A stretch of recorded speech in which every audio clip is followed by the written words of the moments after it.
keep on talking, so it realizes that I am in fact live, and YouTube kind of works everything out from there, and it's like, yeah, cool, you are live, let's get going and have a chat.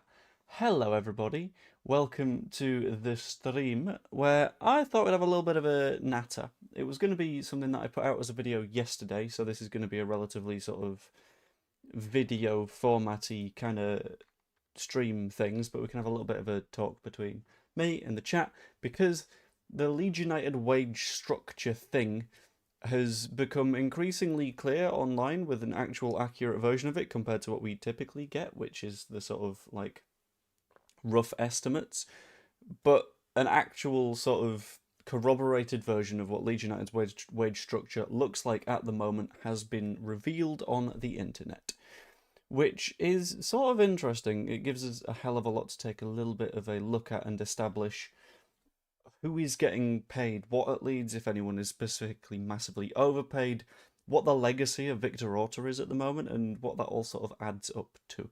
This isn't going to be the longest of streams, it's going to be a relatively short one, just because I gotta eat something relatively soon, and then it's Daniel Farke's presser, but I just thought I'd take a little bit of a deep dive through it. So, also, if anyone has any questions about anything, pop them in the comments or the chat.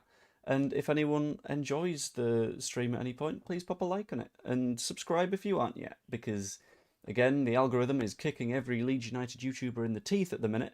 So if you could do what you can to just support us in any way possible, that'd be fantastic, because getting through the sort of September, October, November stints were already a little bit of a nightmare, because the repeat international breaks, especially if you add the YouTube stuff on top of it now, it's real tough. So do what you can to help people out. Thank you very much. Anyway, diving into it. These are available on SpotTrack and Capology. They are both matching up with each other, which is typically a very, very good sign that they've corroborated between them, like this is what these numbers look like. And some of them are actual 100% verified. They've taken a look at the contract, all that kind of stuff, been through agents and all that kind of thing. So, shall we dive into it? The player that you might expect Leeds United's highest paid to be is probably Leeds United's highest payer. We're going to go through what the top 5 are before anything else. And numero uno is probably who you would expect, being, for some reason, that hasn't shown up. That's good, isn't it? Okay, 1 second. Let's get this fixed. That one done. Okay. Are we not going to show? Are we brilliant? Sorry about this. 1 second. Always the front, maybe? No, it's not having it. No, it's not having it at all, to be honest with you. So I'm going to have to set up a completely new source. Brilliant. Sorry about this. Do screen capture, add source, monitor 2. Brilliant. Also wonderful. Cool. I don't know why my monitor captures aren't working. This is a really good start, so sorry about that. Display capture. There we go. Cool. Lovely. Bosh. Right, let's pop it there. And let's move it down a couple of blocks. There we go. So, highest paid player at Leeds United at the moment, Dominic Calvert-Lewin, 100 grand a week. This was probably expected and was probably the rough number that people were expecting. I'd seen a lot of people theorise that Calvert-Lewin was maybe on 120 grand a week, but I didn't think we were going to realistically go that high. Calvert-Lewin is now the highest player, exceeding what Jack Harrison was on, with Jack Harrison being the previous holder of that particular record, which makes sense because we didn't need to pay a fee for Calvert-Lewin, which meant that Calvert-Lewin was comfortably aware that we had enough money to sort of cover that kind of thing. It's typically the case that if you sign someone on a free transfer, they will get more in a signing bonus or wages, basically to balance out the way that the financial package works. Following that is Jack Harrison. We knew this. This is where we hit the sort of Victor Orta issues, is the way that I'm going to phrase it. The issues in which you look at the sort of wages that we're offering towards the end of Orta's tenure and you go, how did that happen? So Leeds, being on the brink of relegation, ended up offering, for some reason, Jack Harrison £90,000 a week on a very, very, very long contract. This is why he went to Everton, because after the size of the pay rise that he got from Leeds United towards the end, he couldn't exactly turn that down. 90 grand a week is a very, very big sum of money, which is probably not fantastic for Leeds United fans to see, but hopefully he's able to sort of repay that by playing incredibly good football. We'll have to find out. I would ignore the gross per year bonuses section, by the way, mainly because the way that this works out is it's just 13 times what they earn per week, which feels like it's a dodgy way of calculating bonuses, but if it's a rough stab in the dark, I don't know. DCL should have the Callum Wilson at West Ham deal of a minimum wage of 6k a week and 100k every appearance. I don't think that is what Callum Wilson is on, is it? Let's have a quick Google. Callum Wilson wage. Ah. Very weird. But also you've got to keep in mind that they are very, very different players. Like Callum Wilson has a lot more years on him and has a significantly worse sort of past of injuries. Calvert-Lewin, I don't think will play very much football at all because he's a sort of wounded boy, and you end up paying him that vast sum of money anyway, just to sort of cover for everything, just in case. It's a weird one, the Wilson thing. A bit odd. Jack's no surprise, to be honest, or to Rad's logic. You also see that with some that are further down in the list, but we'll get to those at some point later. Longstaff is going to be on a fairly significant sum of money, which is, well, Wilson has more injuries, much better than DCL. I really don't believe that that is the case, but I mean, it's fair enough to think it. But continuing onwards and downwards, also Wilson is like 6 or 7 years older than DCL. Like, it's one of them has more apparent value, but whatever. You get to Longstaff and you get to James, who were signed this season, as was Noah Okafor. Okafor has this little tick next to it, which means that the wage is 100% verified, which means that the website themselves, if we have a look, have had chance to go through the verification process, take a look at the contracts, talk to the agents and say, this is definitely what the wage is, rather than the sort of estimates and rough awareness that they get for all the other players. The other players are, to be fair, mostly accurate 90% of the time. But the green tick is what is the big thing that matters in this specific case. 4-year contract, signed this August, so we know that this is roughly what the club are valuing players at the minute, as compared to Jack Harrison, who, if the 49ers put that contract in, would presumably not go quite this big. But Longstaff and James being on these sort of contracts also kind of makes sense. Longstaff was coming from a Premier League club. Dan James has been here for an extended period of time. He's sort of earned that loyalty from the club, and then we keep going down. And it's a pretty big jump from that top 5. That's why I kept the top 5 to the top 5 to begin with, because then you drop by 22 grand a week to the next player down, which is Strauch, which kind of makes sense. He signed this again in the Orta era, 2022, which means that we're paying him a fairly significant chunk of change. He was a big player under Victor Orta, which is, of course, why he gets that fairly chunky sum of money. 75k on Dan James feels a gamble. It does a bit, but at the same time, if you have a look at sort of the role that he played over the last 2 seasons, he proved that he was one of our best players, and with his contract coming up for renewal, his contract prior to that, let's have a quick look, if we can, being admittedly a decent chunk lower, about 50 grand a week. This is keeping in account the various sort of reductions and stuff, so that raise to the Premier League from the Championship makes a little bit of sense that he would see that boost in what he's being paid. Let's go back to Leeds now. And look at the weird fact that I think we've kept the rest of the wage bill under control. So, Harrison thing, sure, I understand that's going to be really, really high. Calvert-Lewin, I understand, because Calvert-Lewin signed on a free, therefore he knows there's a load of cash about. Praise is a good deal for Leeds, but I'm sure he isn't struggling on only 50k. No, right, if I'm using the word only, that is purely in the case of relative to other players. Because, let's be honest, we all know footballers are paid far too much money. But it's all relative at this point, which is sort of, we got to keep it under control a little bit. But we go through the various other players, which are Perry and Stack. Perry and Stack getting this sort of money makes a bit of sense. They were in top flight football across Europe before this, which sort of adds up. So you look at that and you go, okay, fine. Perry on 50k. He was considered a very, very, very good goalkeeper, then moved to Leeds and is still going to be considered a very good goalkeeper. Stack, one of the better defensive midfielders and now a very, very good progressive midfielder. From the Bundesliga to the Premier League, 45 grand a week makes sense. Bornau, that one's a bit weird. Got to be honest with you.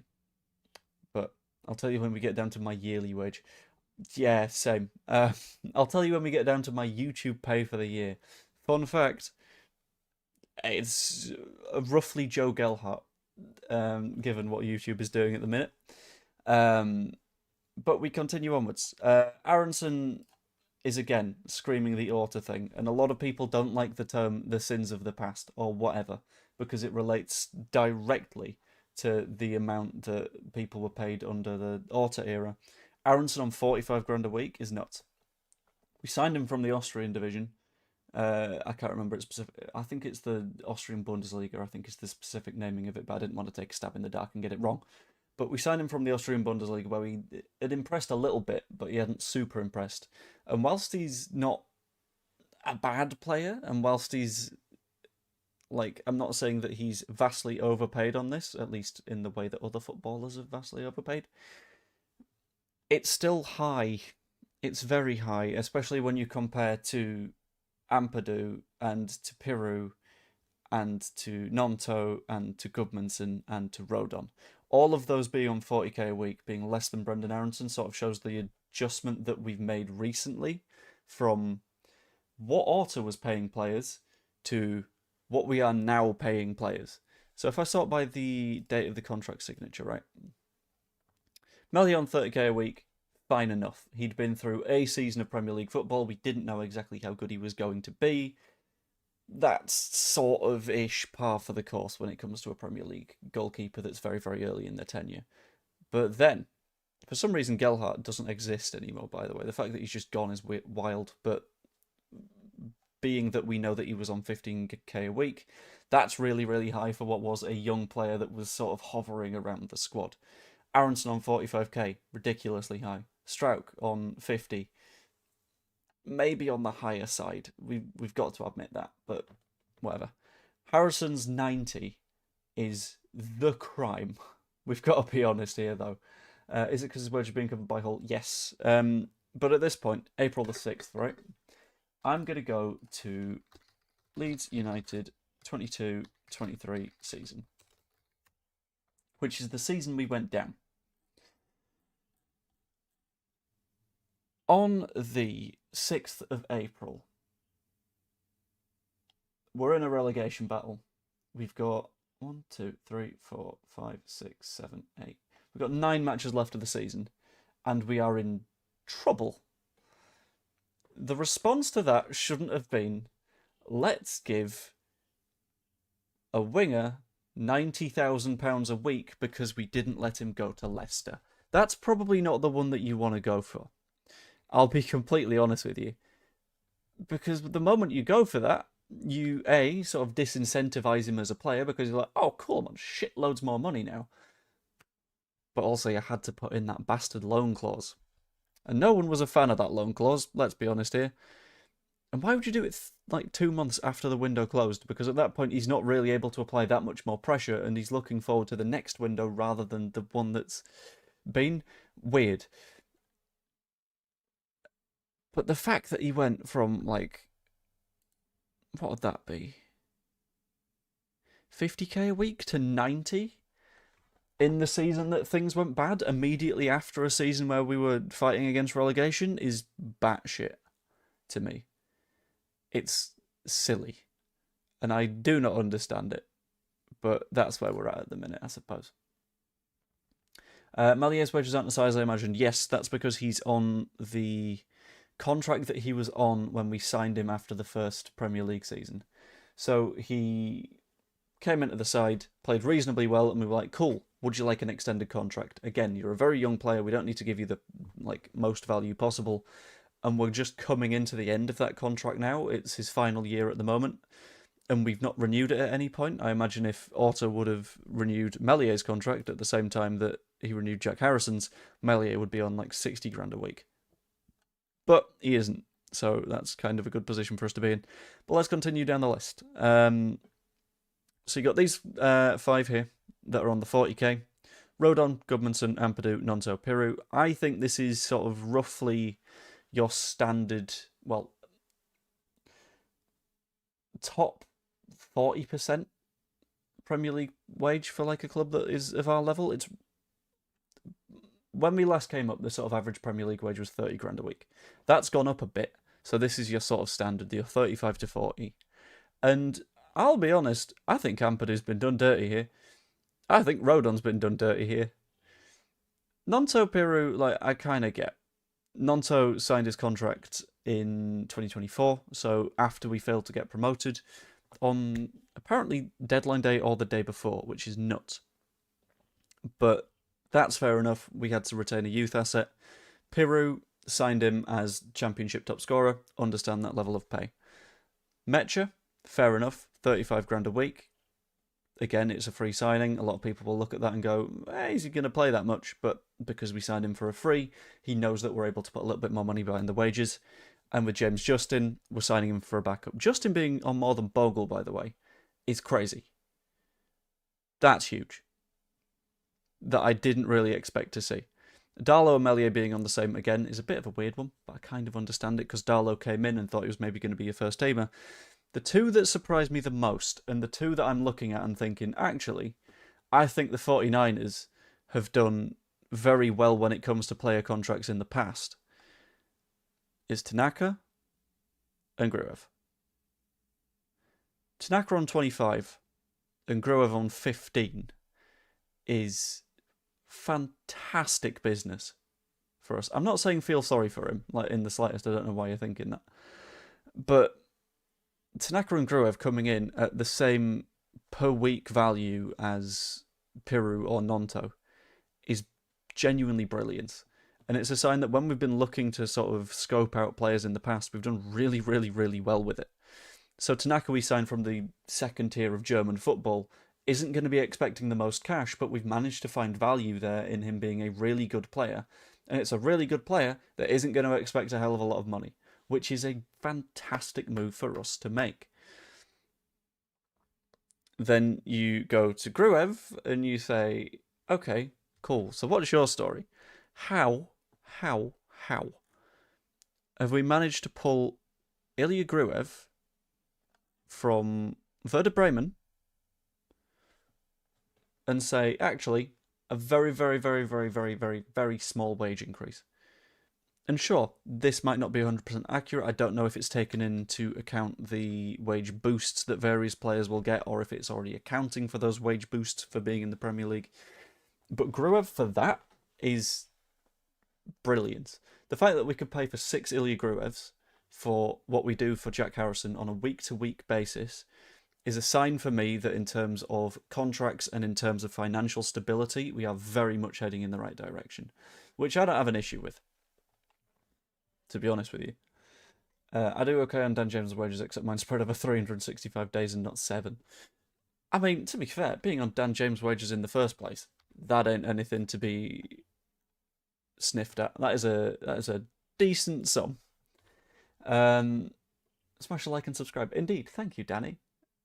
Like and subscribe, because if you don't, I'm gonna hit y'all with my brutal theory at the moment, because it's a theory that I've had for a little bit of a while, and I kind of want to like discuss it a little bit further.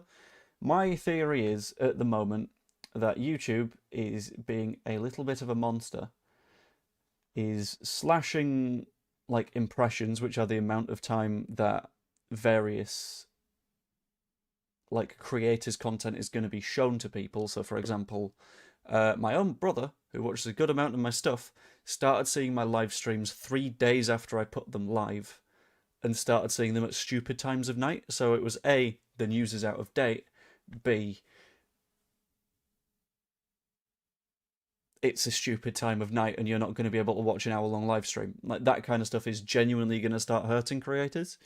And I think that what we might see in the coming weeks, months, at least until maybe January, is that you'll see more creators doing less stuff. Because there's a sort of the psychological hit of, oh, people just don't want to watch my shit anymore, combined with the like financial hit for a lot of people. because like people will have to go to like pick up more hours at their jobs if they were able to do less hours at their jobs because of YouTube. So right now, I know that I am personally having to pick up across the next 15 days of work. I'll have a count. Okay, in the next 15 days, I'm working 16 events. And I've picked up a couple more because YouTube is falling down the bin. And as has been mentioned by Mr. Paul Brody, who I'm convinced is previously Shoggorath, have you stopped being called Shoggorath because people weren't able to pronounce it? Because that would make sense, having seen Wayneman try to pronounce that one a few times. Join your Discord, you have no bot on there to tell people you've gone live now. I know that's because bots for YouTube content are very, very difficult to set up, whereas bots for Twitch content are very easy to set up. Issue is I don't really do Twitch at the moment. I do for Twitch, but other reasons. That's fair enough. But yeah, basically, YouTube is being a monster at the minute and randomly unsubscribing people and not recommending stuff. So if you have creators that you like, which hopefully includes me, make sure that you're backing people a little bit more, because it's going to get rough, and I think we could see a couple of people exit the space, which is a shame, but it's a thing that YouTube tends to do sometimes, but we'll get through it. It's okay. Where were we? DCL on 100k a week. Yes, the reason that I think DCL is on that kind of sum is he would have landed at roughly the Bamford territory, which is 70k a week, but we didn't have to pay money for him. Which means that he's going to approach that contract negotiation with the knowledge that Leeds United are a little bit more cushy financially, so the money that would go to his previous club of Everton can instead just go to Calvert-Lewin in the form of like long-term wage packages. If it wasn't going to be 100k in wages, if it was just going to be 70k in wages, you can almost certainly guarantee that that sign-on bonus would have made up that gap instead. So I think it's a case of Calvert-Lewin has chosen to take the financial package that's more long-term, which is basically when you win the lottery and you're like, I'll take the 100 grand a year rather than the £2 million, please. And it all just sort of works out for you, I suppose. Jack on 90k weekly, Kevin's half of that at 50k weekly. What are we doing? What we are doing is we are paying for the auto stuff, in essence. Harrison's thing was very much brought around by Victor Orta trying to flex a little bit, and it was his way of getting that wage reduction into the contract as well, which was unwise, but at the same time you've got to keep in mind that Kevin was signed from Shakhtar Donetsk, and Ukrainian football has little to no money at the best of times, and with Ukrainian football being effectively skint, and has been skint for a very, very long time, he's not going to be demanding that much money because he's not in the position to do so. Fulham are going to have a very good idea of what he was earning before and say, look, we're giving you a whatever % increase. In fact, we can have a look. Let's go to Fulham. And let's see what Fulham are paying Kevin at the moment. Yeah, Kevin, 50k a week. Beforehand, Kevin was on shit all. Very, very, very little. So this 50k a week is a massive increase for him. This was taken from 2023. He might have had a new contract in that period.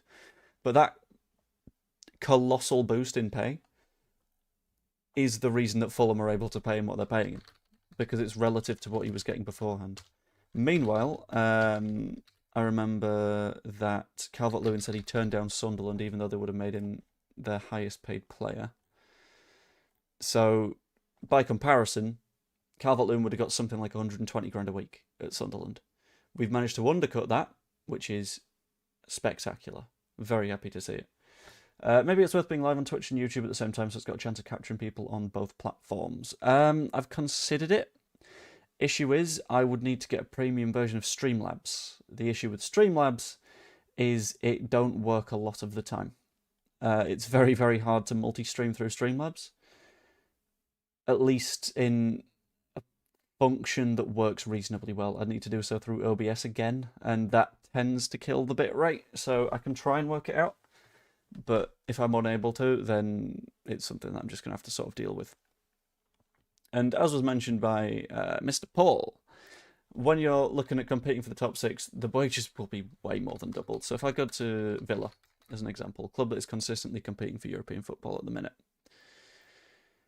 their pay rates, by comparison, are ridiculous. They've got Jadon Sancho on 200 grand a week. Martinez 150, Kamara 150, Tielemans 150, Onana 140, 140 for Marlon, who often doesn't even start. Luca Digne at 135, Watkins at 130. The wages that you land at when it's the top end of the Premier League are insane. And it's all to do with a little phenomenon that I read in a book about football finance a while back. And it's to do with how the quality of a team can very rarely be established by the transfer fees that they pay. Instead, it tends to be more of a case of the wages that they pay their players instead, because the quality of a player doesn't really get defined by a fee. What defines fees are, does a club want to hold on to a player? How much does the buying club want them? Whereas if a club just wants rid of a player, and the club that look to sign them are like, well, we've got options, then they can go effectively for free. Darko JB, perfect example. So when you have a look at that, transfer fees themselves don't matter too much. It's wages that players are able to demand based to their quality that is something that you need to pay a little bit more attention to. Do you think Sunderland really did offer DCL that much money? Absolutely, yes. Because at the same time, they'd pay Granit Xhaka 110 grand a week. And, hold on, let's recheck. Let's go back to Sunderland. Yeah, man. Yeah. Xhaka's on 110. Mukiele's on 100. Gertrude of, is he Ajax at the minute? / on loan, is on 85. Lafitte 75. Adingra 70.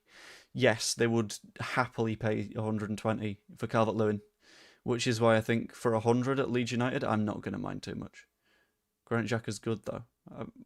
We don't know that Calvert-Lewin isn't. A lot of people have jumped to this assumption that Calvert-Lewin isn't going to be a good player for us this season. That feels like a really unfair assumption. I've got to be honest with you. It feels like people are just looking for the excuse to be sad at points. Which, I think we can avoid that. I think we're better than that. Come on. In fact, let's have a look at how Xhaka has been rated at Sunderland so far this season. Reasonably well against Sunderland, fair enough, but he's only played for them once.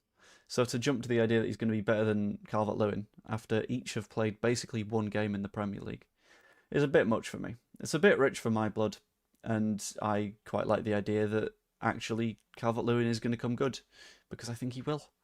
I don't think there's anything that is actively stopping him from becoming one of the better forwards in the division if we're able to feed him the chances. The reason he's not been able to do much is because we've not made much, and that is going to be the job of Daniel Farke to make sure that we are able to make a little bit more in the future. And it's going to be the job of Daniel Farke in 45 minutes' time to explain to the press how we are going to create more if they ask that question. I don't know. Sports Sunderland's performance has been fantastic. Xhaka's played all 4 games, captaining like a true leader. Has he?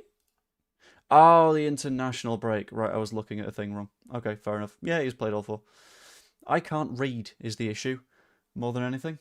But yeah, fair enough. I think Calvert-Lewin comes good, but we'll see. Xhaka was good, that's why he's at Sunderland. Was. There we go. I like it. That's why he's at Sunderland, not a top Prem or European club. Are we still clear with PSR? I believe so. I think PSR is the thing that we're trying to stay very, very safe with. As far as I was aware from sources that I 100% trust, and I'm not going to call them out or anything, but they are relatively knowledgeable about internal things in club. We had £101 million to lose. That combined between fees and wages is roughly, I think, what we're going to land at. So I think we're clear on PSR at the moment still. It's a pretty chunky loss, but it's a loss that we can handle, and if it comes to it, we can potentially bring someone in January. If Leeds have no outgoings, can we bring in players in January? So if we've got no January outgoings, then we can still bring in players in January. But we would need someone to go in June as an alternative. We'd need a way of making that one up. So we need to sell someone before the PSR deadline because we're sort of teetering on the brink as far as I'm aware. We definitely need to get something done in order to do so. Anyway, I've gone for around half an hour, which I said that I likely would because I don't have that much time right now. I've got to eat lunch and I got to watch a press conference and I got to have a little bit of a chill and all that kind of stuff. But it's been lovely talking to everyone today. Fantastic having people along. We need to balance the books before July the 1st.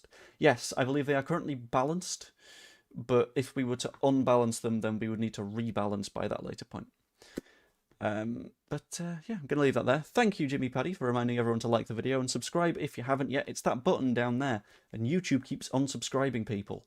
And I've genuinely noticed this in the past few days where I had about 20 people unsubscribe, and it's like people don't tend to unsubscribe. If they don't like a channel, they just don't watch for a little bit. Like, it's very weird. But if you enjoyed, like the stream, subscribe. You could even be a channel member. You get videos early and all that kind of stuff. And I might do the occasional sort of channel member exclusive streams, which could be nice. And yeah, hope you enjoyed. I will see you all later. Toodaloo.